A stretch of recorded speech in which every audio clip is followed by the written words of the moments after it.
Jombang.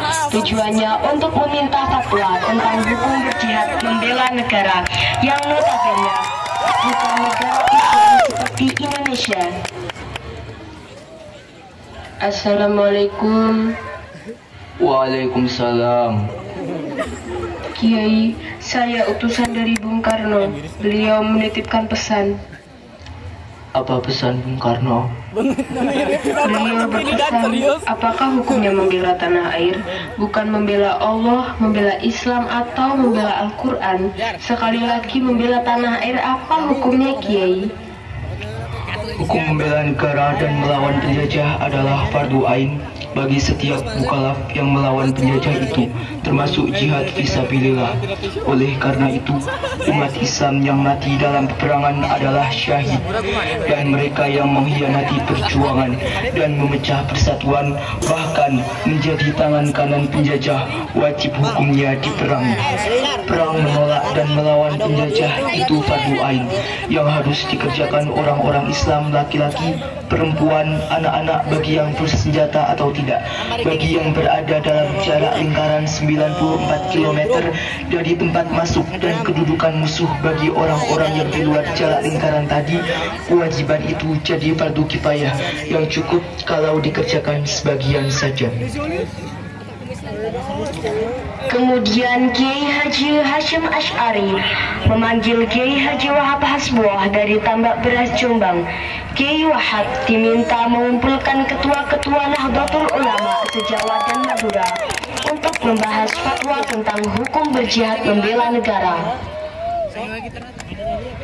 Pada tanggal 21 sampai 22 Oktober 1945, PBNU menggelar rapat konsul NU se-Jawa dan Madura di Surabaya, menghasilkan resolusi jihad sekaligus menguatkan fatwa jihad Rais Akbar Nahdlatul Ulama.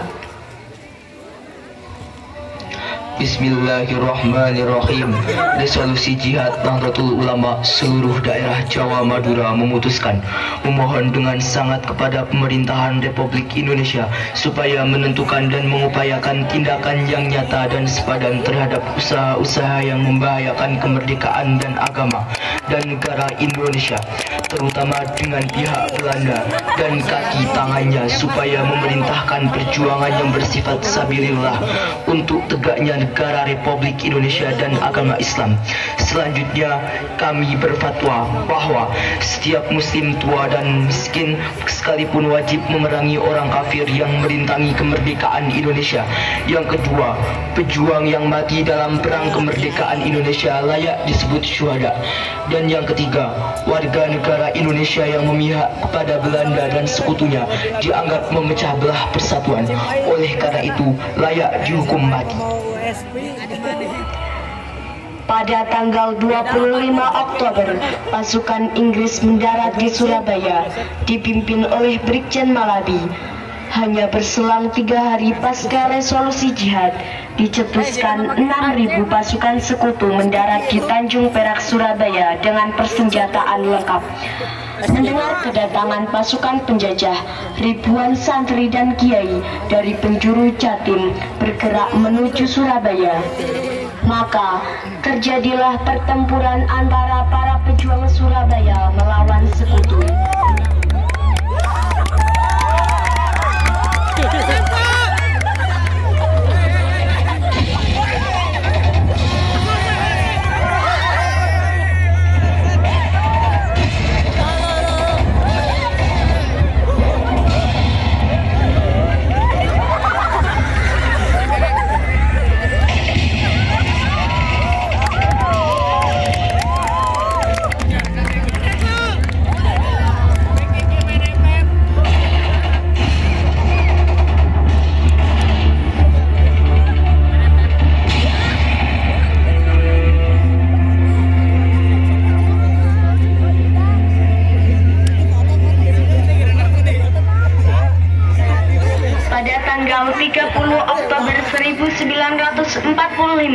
telah terjadi gencatan senjata antara Laskar Arek-Arek Surabaya dan pasukan Sekutu Inggris. Sore hari, usai kesepakatan gencatan senjata, rombongan Biro Kontak Inggris menuju ke gedung Internasio yang terletak di samping Jembatan Merah. Namun, sekelompok pemuda Surabaya menolak penempatan pasukan Inggris di gedung tersebut. Mereka meminta pasukan Inggris kembali ke Tanjung Perak sesuai kesepakatan gencatan senjata. Tolong beritahu mereka bahwa kita setuju gencatan senjata dengan Indonesia. Iya, Pak. Jangan ingkari kesepakatan itu, karena itu membuat nama baik kita hilang dan tidak dipercaya lagi. Tenang, saudara-saudara. Bung Karno dan Bung Hatta telah setuju untuk gencatan senjata. Kalau itu benar, lucuti saja mereka. Lucuti senjatanya, lucuti. Ayo, lucuti.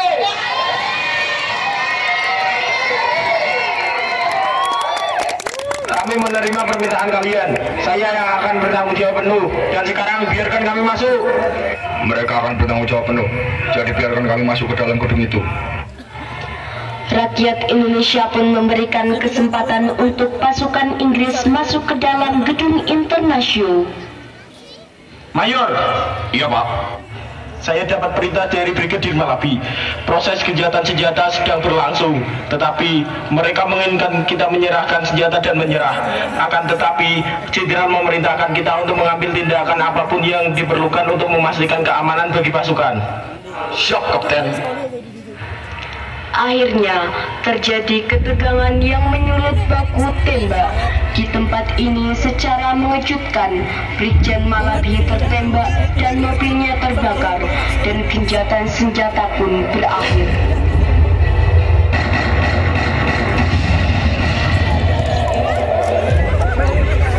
Pengganti Malabi, Jenderal Robert Manser, mengultimatum Laskar Pejuang dan tentara Indonesia agar menyerahkan senjata kepada Inggris paling lambat 10 November 1945. Jika tidak, Inggris mengancam akan membumi hanguskan Surabaya. Siapa yang membunuh jenderal kami? Jenderal terbaik Inggris. Kalau kalian tidak menyerahkan pembunuh Jenderal Malabi, saya katakan Laskar Pribumi harus menyerahkan senjata-senjata mereka kepada kami paling lambat 10 November. Kalau tidak, akan saya bumi hanguskan Surabaya. Mendengar ancaman itu, para komandan Laskar Hizbullah, Sabilillah, Mujahidin, TKR, dan para santri marah besar. Ada pemuda bernama Sutomo yang sering disebut Bung Tomo sowan kepada Kiai Haji Hashim Asy'ari. Ia meminta izin untuk menyiarkan dan menyebarkan resolusi jihad. Bismillahirrahmanirrahim. Merdeka, saudara-saudara penduduk kota Surabaya, kita semuanya telah mengetahui bahwa hari ini tentara Inggris telah menyebarkan pamflet-pamflet yang memberikan suatu ancaman kepada kita semua. Kita diwajibkan untuk dalam waktu yang mereka tentukan menyerahkan senjata-senjata yang telah kita rebut dari tangannya tentara Jepang. Tetapi inilah jawaban kita.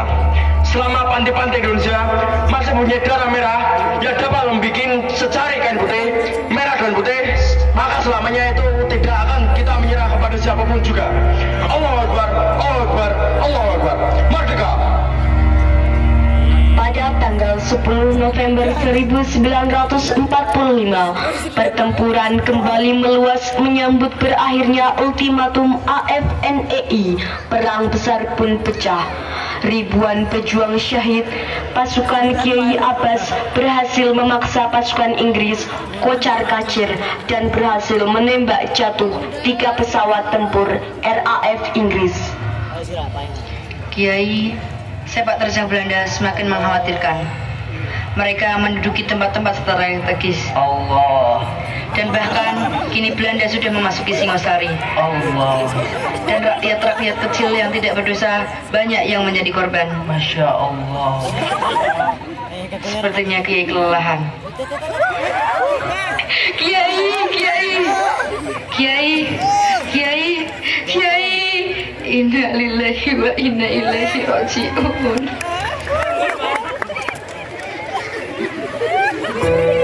Indonesia berduka karena mengaku belawan Kiai Haji Hashim Asy'ari.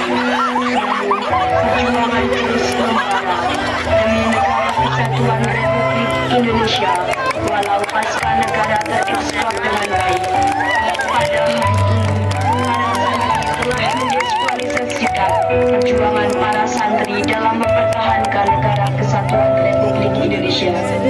Jangan lupakan sejarah.